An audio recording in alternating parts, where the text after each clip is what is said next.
Gregory Shepard, an entrepreneur who's built and sold 12 businesses, a recipient of 4 private equity awards, TEDx speaker, and Forbes author. This is the Boss Podcast with Gregory Shepard. Welcome back to the second part of my interview with Peter Mallouk from Creative Planning.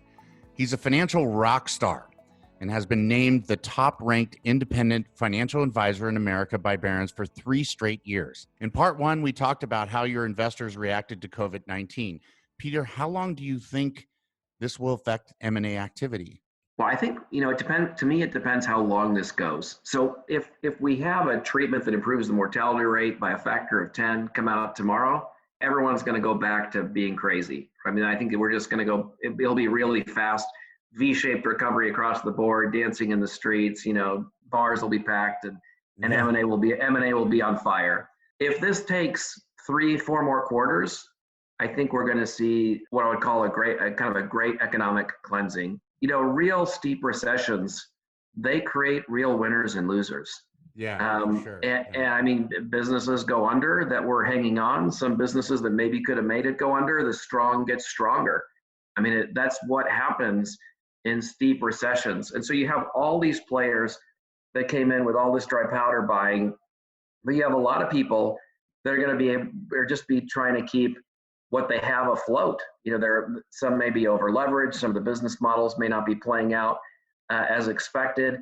And I think you're going to see a lot of small business failures if this goes on 3-4 quarters. And I think when that happens, those that are bigger or stronger or that happen to capitalize at the right time and are just lucky are going to be able to take advantage of that. The real fire sale acquisitions, basically. That's right. And to me, it's all about, you can be great, but if you got fully invested 9 months ago and an idiot just got fully invested today, the idiot may outperform you. So part of it is who's got the dry powder on hand and who's leveraged or over leveraged and what businesses do you own. But the biggest factor here is going to be how long does this go? Right now, most people can get through. For all we're hearing, most of us can get through this. Most businesses can get through this. You tack on half a year from here, I think we start to see some real suffering with small businesses that will really work its way through PE. And I think impact valuations for a decade to come. Because when you look at how when a PE firm comes in and buys an entity, they like to have their baseline scenario. And that baseline scenario had always been generally favorable. There's over 8,000 private equity funds now. This is a phenomenon of the last 10 years. There wasn't even private equity until the 80s. Yeah, Sand Hill Road wasn't even there. And so you've got, most of these funds have never seen a bear market. They've never seen a worst case scenario play out. And now what they're going to consider a baseline or a worst case is going to be totally different than it was before. So can small businesses go up when the market's bad, and can the market go up when small businesses are closing? Are these things attached? They are attached, but they are attached based on a timeline. This is not my analogy. I've heard this. I like it a lot, which is the economy and the market are like a guy walking a dog in a park. The dog and the guy are going to get to the same place, but the dog is running around his legs and trying to chase a ball and sees a frisbee go by, is moving around all over. And they don't match up perfectly. I think if we get a V-shaped recovery, which means to get that, everyone has to feel safe going about their business. So that means you've got herd immunity somehow, whether it's a vaccine or we get there the hard way or there's treatment, then the market and the economy go up together. Okay. If this goes on 2-3 years, the economy is going to tank, small business tank, 53% of employment's from small businesses, you have record unemployment. Those people aren't going to spend as much money at McDonald's, Chipotle, Costco, Walmart. The stock market's going to tank. Yeah, I see.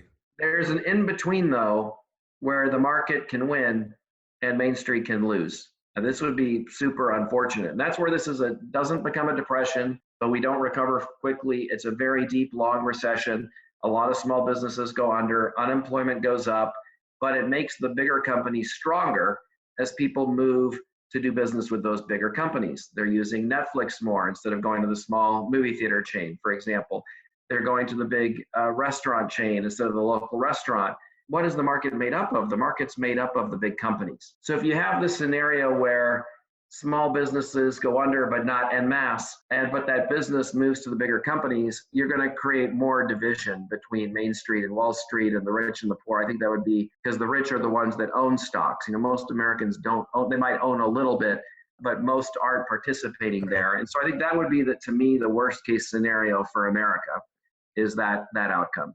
So there's two questions I have. The first one, and they're not attached, but you brought up something that I want to dig into a little bit. But the first thing is, how does all of this affect the startup ecosystem? So I work with a lot of startups, and I work with the accelerators and the incubators and the VCs and the PEs and the angels and all that stuff. And all the startup people are thinking, what is this going to do? Is this a bad time to start a business? What if I'm 50% through my business and I'm getting ready to do another round? Like, what would your advice be for entrepreneurs that are at, either ideation or past proof of concept and into maybe their series seed round or a round?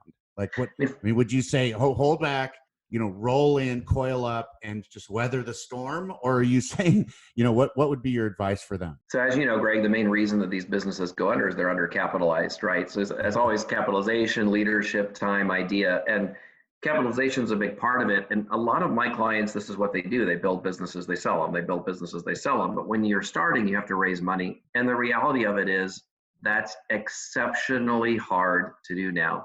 So we always, have a list of clients that are interested in looking at ideas as they come about. Most of them are like, hey, I'm just not interested right now. I want to wait and see how this settles down.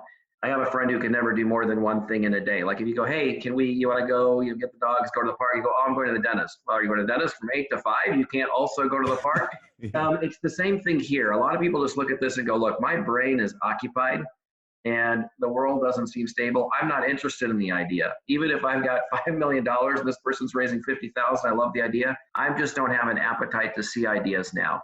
I think we're seeing a major contraction of the willingness to do capital investment right now. So I think that hurdle is going to be hard for people to overcome. I see the same thing as the investors are just sort of coiling back and saying, okay, hang on, we got to see how this plays out a little bit more before we take any risk, even though the valuations are dropping. It's the irony of all this. I mean, people want to invest when it's going to cost a lot more, and now they can get a bigger share of the company for a smaller price, but they're paralyzed. And this is the conundrum of the investor. It's just how it plays out. So that's the other part of the question, right? The other part of the question from an entrepreneur's perspective, now from an investor's perspective. So, I look at businesses, I look at probably, 100, 200 deals a month, right?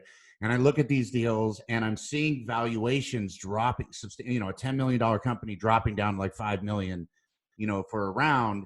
And the investors are like, hold on. And I'm like, this thing's like 50% off. It's like on sale right now.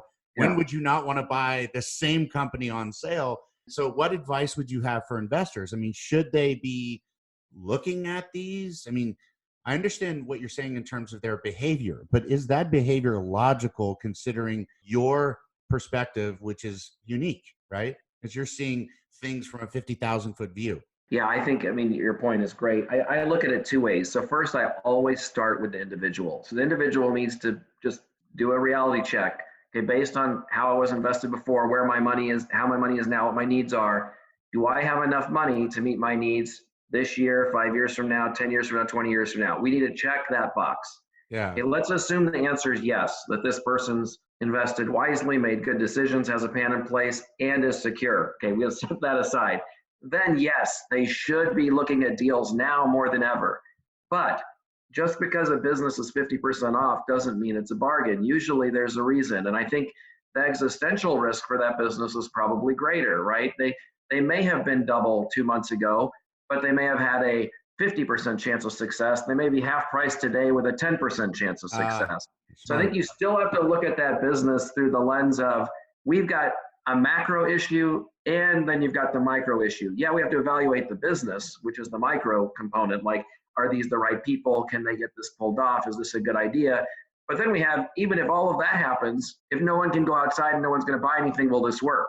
You still have to evaluate that deal through maybe an additional lens than you would have a few months ago. But if you've got the time and you've got the money and you're personally secure, there are so many deals that you kind of have the pick of the litter now to find one that makes sense for you. Let me ask you this. So I tell people, I say, it's like a fortress. I call it a fortress of solitude, right? Once you have your fortress of solitude with a moat around it, then you can risk a little bit of the money that's sitting outside of the fortress of solitude, right? I like that. I'm going to start using that. Yeah. So when you have that fortress of solitude, now you're like, okay, I'm good. For the rest of my life, and my children are fine. Everything's fine. And now I got this bundle of money I can play with.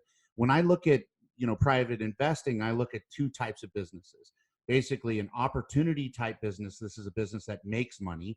And a problem type business. This is a business that saves money. So I think of a bear market as businesses that save other businesses money versus, a bull market, which is businesses that make money. And so what I've been telling entrepreneurs, if you have a business that is, and I would like your advice on this. So if you have a business that is actually selling itself as an opportunity, make money type business, change your narrative so that it looks more like a business that is saving money. Is that good advice? That's what I've been telling people. So. I actually think that's brilliant advice. One of the offerings we have at Creative Planning is we handle 401ks, and it's a very low cost way of doing it. It's booming right now because it's being sold as what it is, a way to, hey, we can improve your situation and save you money while you're going through this. People are very receptive to that right now. So I think that advice you're giving those small businesses is a great angle.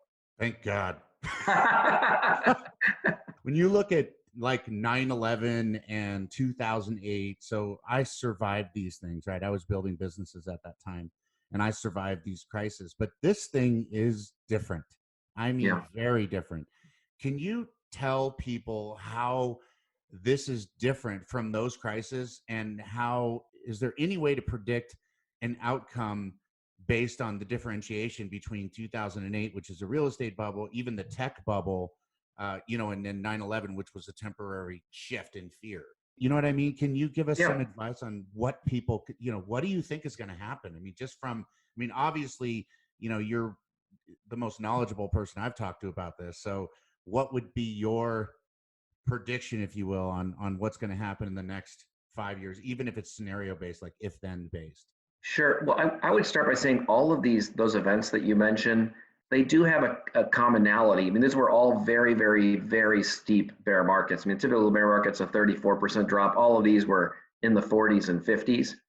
And what they shared in common was fear and uncertainty. I mean, a lot of fear and a lot of uncertainty. We look back at 9/11 as a solitary event now, but really back then, it wasn't. We thought it might happen again and again and again. I mean, every day we caught this person here and they brought that ring there, and this truck was in Times Square. I mean, we went years and years. I remember watching it every night just to make sure from an investment perspective, I knew what was going on. We did not know when it was going to end. It turns out it was a singular event, but it took us a few years to figure that out. With 08, 09, we look back at it now as if, it was horrible and we got through it. At the time, we were actually wondering if the economic system itself was going to work, or was it going to completely collapse? Was the banking system going to collapse? If it collapsed, the market would have gone down 95%. I mean, it would have just been completely game over.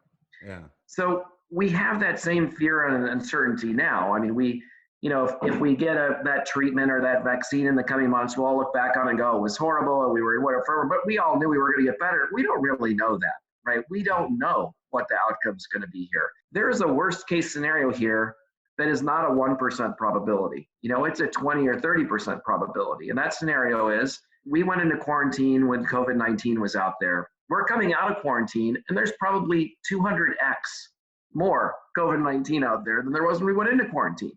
Yeah. Nothing has changed, right? There's way more of the coronavirus out and about today than there was when we went into quarantine. If we look at all of the models, it's going to get worse every day. And the question is, how much worse is it going to get? There is a narrative where it continues to get worse through the summer and it becomes unbearable in the fall. And we don't have a treatment that greatly improves the mortality rate. And we don't have a vaccine that comes this year. And we go back into quarantine, and this time that restaurant doesn't stay open any longer. And that small business can't make its loan payments, and the hotel chains and the airlines can't make it. This is a super depressing scenario, and it's not a crazy scenario. And it's the reason that small stocks are down 30%, large stocks are still down 15, 16%, and parts of the market are down 50, 60%. We also have a scenario where we go back out there, maybe summer makes social distancing a little easier, and maybe some of these treatments really do improve the mortality rate. Maybe the vaccine comes at the end of the year. Maybe the kids go back to school, but there's some social distancing, and next year everybody's back to normal. Also, extremely reasonable scenario, and the market be at all-time highs in no time. We have that uncertainty, and that uncertainty is what's creating the fear. I think the market's priced right where it's supposed to be. I think it's perfectly rational today. I think it was rational after 9/11. I think it was rational after 08/09. And I'm hopeful that we're going to go back out there, that the reality is more people are going to get this, more people are going to die. Hopefully people that are most at risk are really smart and do things to protect themselves, like my parents who are just flat out staying at home all the time. And that hopefully one way or another we get through this in the coming months and we get that V-shaped recovery. I'm rooting for that, but I have no confidence that that's what's going to happen. I've been talking to some people and they say there's a scenario where the thing just goes rampant and everybody ends up getting it, and a certain number of people just die, and that's just how it ends up going down. Do you think that that's a realistic scenario? Well, I think to me, that's the first scenario I laid out. And I think that's a very realistic. I think we're going to go back out there. The coronavirus is out there. It's going to spread. People are going to get it. I think that's a very, very realistic scenario. We hope for a reprieve from summer and things like that. But, my scenario number one is it continues to spread until we get to herd immunity, if that's even possible, if you don't get it again and so on. So, of course, that's a real scenario. Yeah. And this is where health and economics differ. Let's say for a moment that you have a true horrific health scenario, which is all of that unfolds in 100 days. The market could actually recover from something like that, right? Because now we've got it in the rearview mirror, we can move on. If that's something that unfolds over 15 months, well, nobody's doing anything through all of that, right? And so then all the businesses collapse. And so we are very much tethered to the healthcare story, as we should be, but there comes a point where we can have economic recovery despite bad things happening. Okay. So I want to talk about something really positive. So Ernst & Young made you Entrepreneur of the Year in your entrepreneur days, right? And so with that in mind, and all of the entrepreneurs that are out there, wishing they could be you, what advice would you give them right now? Is there anything you could say, look, buckle up, this, that, something like that they could go with in closing to the podcast? My best advice for someone who wants to be an entrepreneur or just successful in business is find somebody that you could learn from and do whatever it takes to be around that person. Intern at their place, work for them if you have to, for less than you would work somewhere else. Volunteer for things to be around that person. So much of what I learned was from observing others. We now live in a culture too where you don't need a formal mentor that's going to go to lunch with you every week. You can follow them online and learn from them on Twitter or LinkedIn or Facebook or following their blog or whatever. That real world, how does this person do things? You just cannot beat that. It's going to beat any book, any college degree. And there's so many things like your podcast that people can listen to where they can get more information than they could get in a semester of college. And look, I'm an advocate. I just tweeted yesterday, everyone should go to college, but you can't beat learning from somebody who's doing it or has done it. Thank you so much, Peter. I really, really appreciate it. Everybody's going to really appreciate this podcast. Peter is the President and Chief Investment Officer of Creative Planning. Thank you so much. It's very, very appreciated. I loved it, Greg. It was a blast. Thanks for checking out the Boss Podcast with Gregory Shepard. Get more on Greg's business operating support system, Boss, at GregoryShepard.com. This has been a production of Forbes Books Radio.